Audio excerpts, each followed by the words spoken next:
Hello student, स्वागत है आपका हमारे नए वीडियो में। हम पढ़ रहे थे 11वीं कक्षा के जीव विज्ञान का 5वां अध्याय, जो कि है पुष्पीय पादपों की आकारिकी यानी कि मॉर्फोलॉजी ऑफ फ्लावरिंग प्लांट्स। तो हमने इसका 19 लेक्चर्स कंप्लीट कर लिया है, जो कि हमारा कंटेंट पोर्शन जो था वो हमारा कंप्लीट हो गया है। ठीक है, आज है हमारा इसका 20th पार्ट, ओके, यानी कि भाग 20, जिसमें कि हम सारांश पोर्शन डिस्कस करेंगे। ओके, प्रस्तुति कौन सा टॉपिक हमें आज डिस्कस करना है आज के वीडियो लेक्चर में, वो यहाँ पर बताया जाएगा। ठीक है, सारांश पोर्शन में हम देखेंगे परिचय, पुष्पीय पादपों का महत्व, उसके बाद मूल तंत्र के बारे में जानेंगे, रूट सिस्टम, फिर प्ररोह तंत्र यानी शूट सिस्टम, फिर पुष्प के बारे में पढ़ेंगे, फ्लावर एक रूपांतरित प्ररोह, फिर फल एवं बीज, फ्रूट एंड सीड के बारे में, और फिर वर्गीकरण एवं पुष्पीय चित्रण यानी कि जो सारांश पोर्शन में दिया गया है वो बेसिकली आज डिस्कस होगा। तो एक एक करके सारे पॉइंट्स डिस्कस कर लेते हैं। सबसे पहला आता है परिचय, पुष्पीय पादपों का महत्व। पुष्पीय पादपों की उच्च विकसित अवस्था। फूल वाले पादप जगत में सर्वाधिक विकसित समूह माने जाते हैं। इनकी संरचना अन्य पादपों की तुलना में अधिक संगठित एवं जटिल होती है। इनमें दो प्रमुख तंत्र, मूल तंत्र और प्ररोह तंत्र स्पष्ट विकसित होते हैं। ये जीवन चक्र, वृद्धि एवं जनन की दृष्टि से अत्यधिक अनुकूलित होते हैं। ओके, यानी कि पुष्पीय पादपों की उच्च विकसित अवस्था जो है, ठीक है, जो हम यहाँ पर देख रहे हैं वो क्या होता है। जब हम पूरे पादप जगत को देखते हैं तो फूल वाले पादप सबसे आगे दिखाई देते हैं। जब भी हम पूरी जो भी पौधा ये सब हम देखते हैं तो हमें क्या ज़्यादा दिखाई देता है, फूल वाले पौधे ही सबसे ज़्यादा आगे दिखाई देते हैं। क्योंकि क्या होता है, उनकी जो संरचना होती है ना, बहुत व्यवस्थित और उन्नत होती है। जैसे कि हम मनुष्यों में कोई व्यक्ति जितना संगठित होता है, जितना ज़्यादा बिल्कुल अरेंज्ड मैनर में रहता है, उसका जीवन उतना ही आसान होता है। उसी तरह पुष्पीय पौधों में भी होता है। उसका मूल तंत्र और प्ररोह तंत्र इतने विकसित होते हैं कि ये हर प्रकार के वातावरण में आसानी से जीवित रहते हैं। इनके जीवन चक्र में भी बड़ी सुंदरता होती है। बीज, अंकुरन, वृद्धि, फूल, फल, सब चरण बहुत अच्छे से व्यवस्थित रहते हैं। इसलिए इन्हें पौधों का सबसे विकसित समूह माना जाता है। ओके, अब आते हैं विविधता यानी डाइवर्सिटी के। आकार, माप, आवास, पोषण विधि आदि में अत्यधिक विविधता प्रदर्शित करते हैं। उष्णकटिबंधीय से शीतोष्ण तक सभी क्षेत्रों में व्यापक वितरण होता है। वार्षिक, द्विवार्षिक और बहुवर्षीय सभी प्रकार के जीवन काल पाए जाते हैं। स्थलीय, जलीय तथा परजीवी सभी प्रकार के आवासों में अनुकूलित होते हैं। यानी कि इसकी विविधता देखिए। पुष्पीय पौधों की सबसे मज़ेदार बात तो यह है कि इनकी अद्भुत विविधता है। ये छोटे से घास के पौधे से लेकर विशाल पेड़ तक किसी भी रूप में मिल सकते हैं। कुछ मरुस्थल की गर्मी में उगते हैं, तो कुछ शीत प्रदेश की ठंड में भी जीवित रहते हैं, कुछ साल भर जीवित रहते हैं, तो कुछ एक मौसम के बाद समाप्त हो जाते हैं। जैसे हमारे घर में सब लोग अलग अलग स्वभाव और आदतों वाले होते हैं, वैसे ही पुष्पीय पौधे भी आकार, बनावट, पोषण, वातावरण के हिसाब से अत्यधिक विविधता दिखाते हैं। इसीलिए प्रकृति में सबसे अधिक पाए भी जाते हैं। ओके, चलिए अब आते हैं मूल तंत्र यानी कि रूट सिस्टम। मूलों के प्रकार मुख्यतः दो प्रकार होता है, मूसला और झकड़ा, टैप रूट और फाइब्रस रूट। द्विबीजपत्री पादपों में सामान्यतः मूसला मूल पाई जाती है। ठीक है, एक बीजपत्री पादपों में झकड़ा मूल विकसित होती है। दोनों प्रकार पादप की स्थापना एवं पोषण में महत्वपूर्ण भूमिका निभाते हैं। ठीक है, यहाँ पर देखिए, जब मूलों के प्रकार की बात जब हो रही है, मूलों के दो मुख्य प्रकार होते हैं, मूसला मूल और झकड़ा मूल, यानी tap root and fibrous root. द्विबीजपत्री पौधों में जैसे कि हो गया आम, सरसों हो गया, मूली हो गया, इनमें हमें एक मोटी मुख्य जड़ दिखती है जिसे मूसला मूल कहते हैं। वहीं गेहूं, धान जैसे एक बीजपत्री पौधों में बहुत सी पतली पतली जड़ें गुच्छे की तरह दिखाई देती है। इसे हम झकड़ा मूल यानी फाइब्रस रूट कहते हैं। तो दोनों ही प्रकार की जड़ें पौधे को मजबूती से धरती में पकड़ कर रखती है और पानी व खनिजों को अवशोषित कर पौधे को पोषण देती है। जैसे कि हमारा शरीर खाने से ऊर्जा लेता है, तो बिल्कुल उसी प्रकार पौधों में भी होता है। अब आते हैं मूलों के रूपांतरण।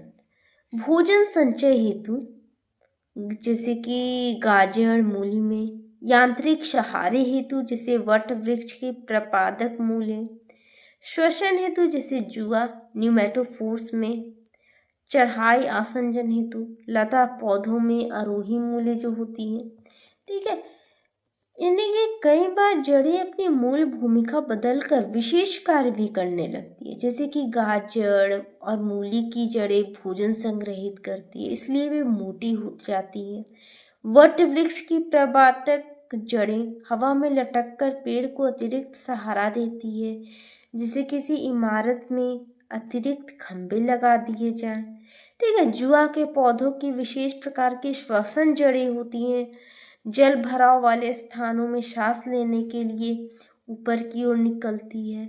लता पौधों में जड़ें दीवारों से चिपक कर क्या होती है, उन्हें ऊपर चढ़ने में मदद करती है। तो इस तरह जड़ें अपने पर्यावरण के अनुसार बहुत से रूप ले लेती हैं। ओके, आगे आते हैं प्ररोह तंत्र यानी सूट सिस्टम।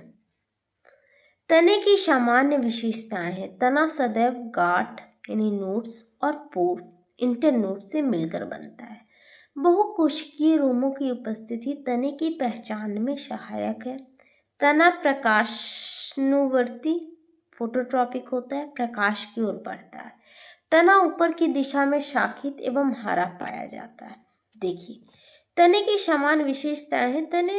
तना जो होता है वो पौधे का वह भाग होता है जो पत्तियों, फूलों और फलों को संभालता है। यह हमेशा नोड्स और इंटरनोड्स से मिलकर बना होता है। जैसे कि ट्रेन की बोगियों को जोड़ने वाले हिस्से होते हैं, तो तने पर छोटे छोटे रूम हेयर्स भी दिखाई दे सकते हैं, जो पौधे के सुरक्षा के जो जैसे कि पौधा को सुरक्षा के लिए होता है, वो सुरक्षा देता है पौधे को। तना हमेशा प्रकाश की ओर बढ़ता है, इसलिए इसे फोटोट्रॉपिक कहते हैं। यह ऊपर की तरफ शाखाएं बनाते हुए फैलता है, जिससे कि पौधा अधिक पत्तियां बना सके और अधिक भोजन तैयार कर सके। ओके, चलिए आगे आते हैं।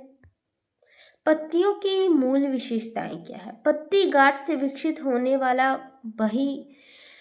बहिर्जाती, ठीक है, एक्सोजीनस अंग है। सामान्यतः हरी, जिससे कि प्रकाश संश्लेषण का कार्य संपन्न होता है। आकार, माप, शीर्ष, किनारे एवं पर्ण विन्यास में स्पष्ट विविधता। जालिका पर्ण विन्यास द्विबीजपत्री समानांतर पर्ण विन्यास एक बीजपत्री में होता है। ठीक है, पत्ती जो बेसिकली है ना, वो पौधे का रसोई घर होता है, जहाँ प्रकाश संश्लेषण की प्रक्रिया द्वारा भोजन बनता है। पत्तियां हमेशा तने की गांठ से निकलती हैं और आमतौर पर हरी होती हैं। पत्तियां का आकार, रंग, बनावट पौधे के अनुसार बदलते रहते हैं। द्विबीजपत्री पौधों में जालीनुमा शिराएं होती हैं, जबकि एक बीजपत्री पौधों में समानांतर शिराएं होती हैं, जैसे कि घास की पत्तियां हो गई। पत्तियों की यह विशेषता भी पौधे के पहचान और वर्गीकरण में मदद करती है। ओके, अब आते हैं पुष्प यानी फ्लावर पर। एक रूपांतरित प्ररोह। पुष्प का सामान्य परिचय। पुष्प लैंगिक जनन का मुख्य अंग है, जो परिवर्तित प्ररोह माना जाता है। यह पादप में विभिन्न प्रकार के पुष्प क्रमों में विन्यस्त रहता है। पुष्प में क्रमबद्ध संरचनात्मक व्यवस्था पाई जाती है। पुष्प के सभी चक्र मिलकर प्रजनन प्रक्रिया को सुनिश्चित करते हैं। ठीक है, जब पुष्प रूपांतरित प्ररोह, ठीक है, उसका समान परिचय हम देख रहे हैं कि पुष्प पौधे का सबसे आकर्षक और सबसे महत्वपूर्ण प्रजनन अंग है। यह जो है वो वास्तव में रूपांतरित प्ररोह होता है। यानी कि तने का वह भाग जो विशेष प्रकार से विकसित होकर फूल बन जाता है। फूलों का समूह पुष्प क्रम में सजाया जाता है। फूल में 4 मुख्य चक्र होते हैं जो आपने पढ़ा है, बाह्य दल, पुष्प दल, पुंकेसर और स्त्री केसर। और ये सभी मिलकर पौधे की प्रजनन प्रक्रिया को संभव बनाते हैं और इसी कारण फूल को वनस्पति का हृदय भी कहा जाता है। ओके, आगे आते हैं संरचनात्मक विविधता। पुष्प दलों, बाह्य दलों, अंडाशय, पुंकेसर आदि में विविधता दिखी जाती है। पुष्प की ज्यामिति जैसे कि त्रिज्या सममिति, ठीक है, या द्विसममिति। अंडाशय की स्थिति ऊर्ध्ववर्ती, अधोवर्ती ये सब होते हैं। दल विन्यास एवं पुष्प दल विन्यास पहचान में सहायक होती है। जब हम संरचनात्मक विविधता की बात करते हैं तो फूलों में अत्यधिक विविधता पाई जाती है। कुछ फूल जो होते हैं वो गोलाकार होते हैं, कुछ त्रिज्यसम्मित होते हैं, जबकि कुछ द्विसम्मित होते हैं। तो अंडाशय की स्थिति भी अलग अलग हो सकती है, किसी में अर्धवर्ती तो किसी में अधोवर्ती। पंखुड़ियों और बाह्य दल के विन्यास भी पहचान में बड़ी भूमिका निभाते हैं, जैसे कि गुलाब में पंखुड़ियाँ खुली होती हैं जबकि धतूरा में नलीनुमा। ये जो विविधता है हर पौधे को पहचानने में मदद करती है। ओके, आगे आते हैं फल एवं बीज, फ्रूट एंड सीड। फल निर्माण, निषेचन के बाद अंडाशय से फल बनता है। फल पादप के लिए बीजों की सुरक्षा एवं प्रसार का साधन बनता है। विभिन्न प्रकार के फल, सरल, संयुक्त, बहुफल आदि। फल का आकार एवं संरचना प्रजाति के अनुसार भिन्न होता है। यानी कि जब फूल में निषेचन की प्रक्रिया होती है तो अंडाशय धीरे धीरे फल में परिवर्तित हो जाता है। फल बीज को सुरक्षा देता है और उन्हें फैलाने में मदद करता है, जैसे कि अमरूद के अंदर बीज सुरक्षित रहते हैं। फलों के प्रकार बहुत भिन्न हो सकते हैं, कुछ सरल होते हैं, कुछ संयुक्त होते हैं, कुछ अनेक अंडाशयों से मिलकर बने होते हैं। तो फल का आकार, रंग और बनावट पौधे की प्रजाति पर निर्भर करता है। ओके, आगे आते हैं बीज निर्माण। निषेचन के पश्चात बीजांड से बीज का निर्माण होता है। बीज एक बीजपत्री और द्विबीजपत्री दोनों प्रकार के हो सकते हैं। बीज आकार, माप, अंकुरण क्षमता एवं जीवन काल में विविधता दिखाते हैं। बीज पादप की अगली पीढ़ी का आधार है, यानी कि निषेचन के बाद बीजांड से बीज बनता है जो कि पौधे की अगली पीढ़ी के रूप में कार्य करता है। बीज या तो एक बीजपत्री या फिर द्विबीजपत्री हो सकता है और इनका आकार जो होता है, वजन, अंकुरण क्षमता अलग अलग होता है। जैसे कि चने का बीज बड़ा और कठोर होता है जबकि धान का बीज छोटा और हल्का होता है। तो बीज ही है जो पौधे के जीवन चक्र को आगे बढ़ाते हैं। ओके, अब आता है वर्गीकरण एवं पुष्पीय चित्रण। ठीक है, लास्ट टॉपिक है आज का। वर्गीकरण में पुष्पीय अभिलक्षणों का महत्व। पुष्पीय अभिलक्षण पादप पहचान का सबसे विश्वसनीय आधार माने जाते हैं। कुलों यानी फैमिलीज के वर्णन में पुष्प की संरचना अत्यंत महत्वपूर्ण है। तकनीकी शब्दावली वर्गीकरण को स्पष्ट व सटीक बनाती है। पुष्प की ज्यामिति, दल विन्यास, अंडाशय की स्थिति पहचान में मुख्य है। ओके, यानी कि पौधों की पहचान में जो ये फूल होता है ना वो सबसे विश्वसनीय आधार माना जाता है। पंखुड़ियाँ कितनी हैं, ओके, अंडाशय कैसा है, पुंकेसर कहाँ जुड़े हैं, ये सब बातें किसी पौधे की फैमिली को पहचानने में अत्यंत सहायक होती है। वैज्ञानिक वर्गीकरण में पुष्पीय विशेषताएं सबसे ज़्यादा महत्वपूर्ण मानी जाती है क्योंकि वे स्थिर और विश्वसनीय होती हैं और समय के साथ वो बदलती नहीं है। ओके, चलिए आगे आते हैं पुष्पीय चित्र एवं सूत्र। पुष्पीय चित्र पुष्प की संरचना का सांकेतिक चित्रण होता है। पुष्पीय सूत्र चिन्हों द्वारा संक्षिप्त तकनीकी प्रस्तुति देता है। चित्रों एवं सूत्रों से प्रजातियों की त्वरित पहचान संभव है। वैज्ञानिक विवरण में चित्रों का उपयोग अनिवार्य माना जाता है। ठीक है, पुष्पीय चित्र एक प्रकार का प्रतीकात्मक आरेख होता है, ठीक है, जिसमें कि फूल की पूरी संरचना एक ही चित्र में समझाई जाती है। वहीं पुष्पीय सूत्र चिन्हों का उपयोग करके फूल का संक्षिप्त विवरण प्रस्तुत करता है।